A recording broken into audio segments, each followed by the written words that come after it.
大家好，我是毛毛，今天分享我心中好吃的埋头中排名前3的大枣黑糖开花埋头，无需泡打粉小苏打，只需一个整形小技巧，个个完美开花，组织柔软，香气浓郁。先来做黑糖水，日本冲绳的黑糖砖，成分表只有贴来甘蔗原糖，拿它来做这个埋头最合适不过了。大家注意购买的时候要注意看成分表。黑糖是用甘蔗榨汁熬煮结块而成，无添加，非常适合做这个埋头。但是它很硬，切的时候可以先用刀刻出印子，然后用手掰开就可以。分量上差10到20克都没有问题的。取125克左右的黑糖，加入260克的水，煮开，关火，静置，这样黑糖就会慢慢的融化。彻底放凉之后，就可以开始做埋头。不介意直接用室温水去直接溶解黑糖块。准备好其他的原材料，面粉、酵母，少许沙拉油。今天我们也是厨师机揉面的做法，打面缸中加入黑糖水，第一次做预留，建议预留15克左右，加入5克的激发干酵母，这里必须要用耐高糖的，稍加搅拌均匀。加入500克的中筋面粉，先用最低速将面团混合，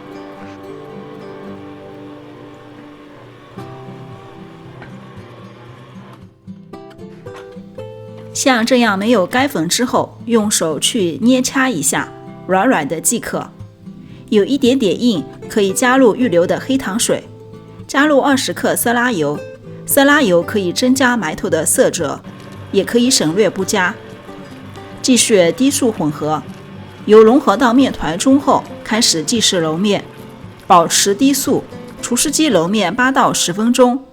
一般来说，面团含糖量越高，面筋和水的结合会变得不完全，搅拌时间需要比做普通埋头适当的加长一些。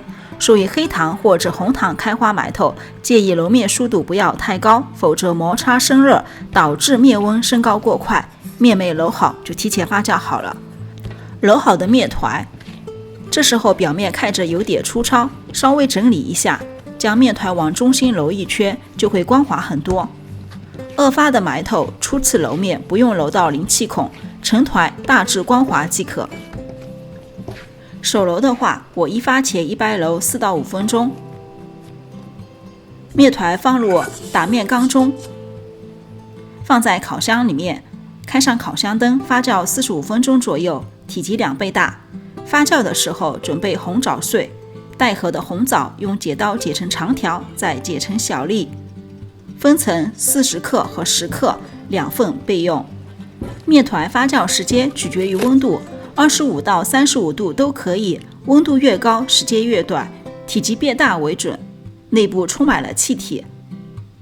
无需取出，继续用厨师机排气，比开始第一次揉面的时候稍微快一点点，排气6到8分钟。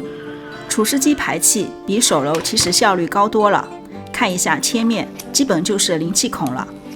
大家有厨师机的话，做馒头非常的省力。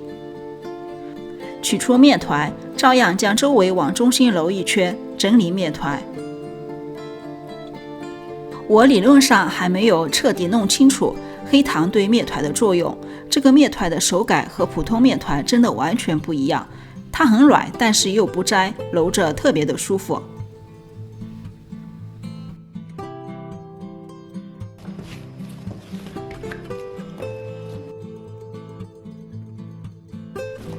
扒开中心，放上40克的红枣碎，揉到面团里面。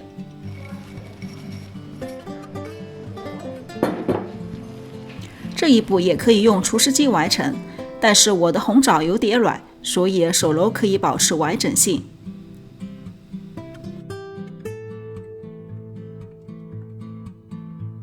然后将面团稍微揉长，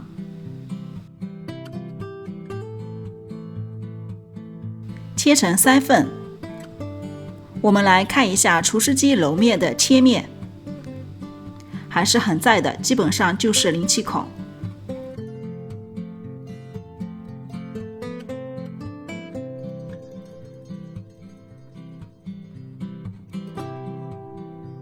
分别将每个面团揉圆，然后搓长。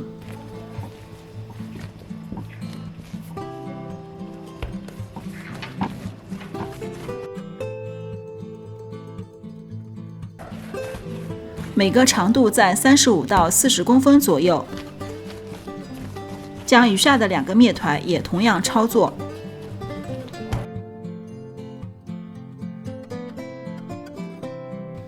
撒上少许的钙粉，面团表面薄薄的沾上一层，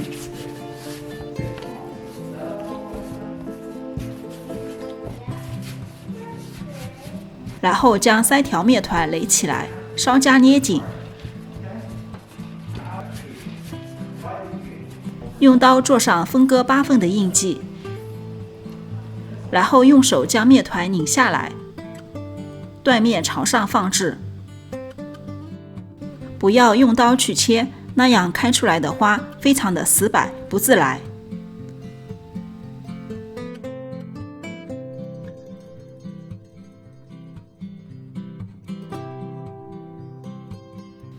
然后将埋头胚子稍加搓高整理一下，中间的3条缝隙在蒸制的过程中粘合力小，会让埋头自来的开花。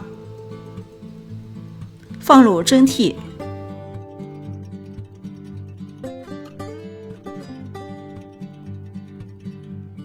顶端放上一些红枣碎，